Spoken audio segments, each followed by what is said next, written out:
একটু অসতর্কতা যে কত বড় বিপদ ডেকে আনতে পারে সেটা আগে কখনো ফেস করিনি। তো এই প্রথম আমার হাতটা কেটে যাওয়ার পর আমি যেহেতু বাসায় একা ছিলাম, এত রক্ত ছিল আর এত রক্ত দেখে আমার মাথা ঠিক ছিল না। আমি কি রেখে কি করব? আমি হাতটা চেপেই ধরবো নাকি আমার কি করা উচিত আমি কিছুই বুঝতে পারছিলাম না। তো সেই সময় সারা ঘর ছোটাছুটি করছিলাম। একটা কাপড়ের টুকরোও তখন খুঁজে পাচ্ছিলাম না।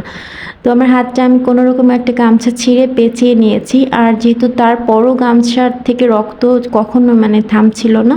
তো কি করব না করব তখন আমি হাতটা পুরো ফ্রিজের ডিপের মধ্যে ঢুকিয়ে রেখেছি। তখন দেখলাম হাতের রক্তগুলো জমাট বেঁধে রক্ত একাই বন্ধ হয়ে গেছে। তো ফ্লোরের অবস্থা পুরো খারাপ ছিল। যেহেতু আমি ছোটাছুটি করছিলাম একটা কাপড়ের টুকরো খোঁজার জন্য।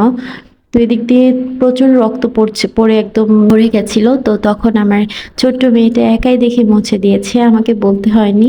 তো আমার হাজব্যান্ডকে ফোন দেওয়ার পর ও অফিস থেকে একটু সময় নিয়ে চলে এসেছিল, সাথে করে ব্যান্ডেজ ওষুধপত্র নিয়ে এসেছিল আমার জন্য। আমি তো নিজেই দেখিনি যে আমার কতটুকু কেটেছে। যেহেতু অনেক রক্ত পড়ছিল আমার দেখার সুযোগ হয়নি, কিন্তু অনেকখানি কেটেছে এটা আমি বুঝতে পেরেছি। তো রক্ত জমাট বেঁধে এখানে একদম শক্ত হয়ে গেছিল, তখন ছাড়াতে পারছিল না।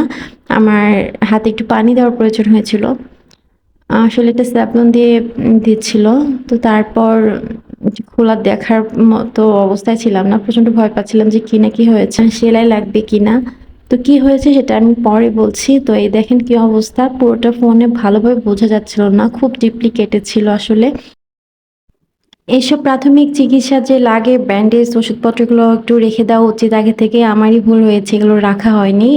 তো এখন আর হবে না, আমি এগুলো সবকিছু আগে থেকে রেখে দিব।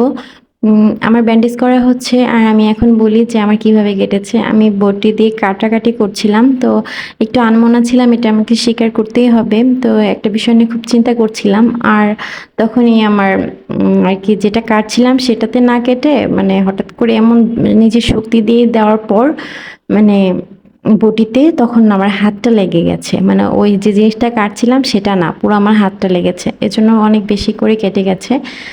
তো আপনারা তো দেখতে পেয়েছেন যে অনেকখানি কেটেছে, তবে ফোনে আসলে বেশি বোঝা যাচ্ছিল না। যেহেতু আমি রান্নাবান্না কিছু করতে পারবো না, তো আমার হাজবেন্ড কিন্তু মানে বাহির থেকে আমার জন্য খাবার নিয়ে এসেছে। তো আমি এটা আনপ্যাক করে দেখছিলাম যে কি আছে। তো তারপর দেখলাম বিরিয়ানি। তো উম রান্না না করে যদি এরকম অটোমেটিক খাবার চলে আসে তাহলে কিন্তু ভালোই লাগে। আসলে মজা করলাম। নিজের কাজ করে খাওয়ার থেকে আনন্দ কোনো কিছুতেই নেই। তো যাই হোক, তারপর আল্লাহ যেহেতু নিজে বিপদ দিয়েছেন আর আল্লাহই রক্ষা করবেন, এটাই হচ্ছে সবথেকে বড় কথা। তারপর আমি খাচ্ছিলাম আর আমার মেয়েটাকেও খাওয়াচ্ছিলাম। আজকের ভিডিওটি এ পর্যন্তই। সবাই অনেক অনেক ভালো থাকবেন। আল্লাহ হাফেজ।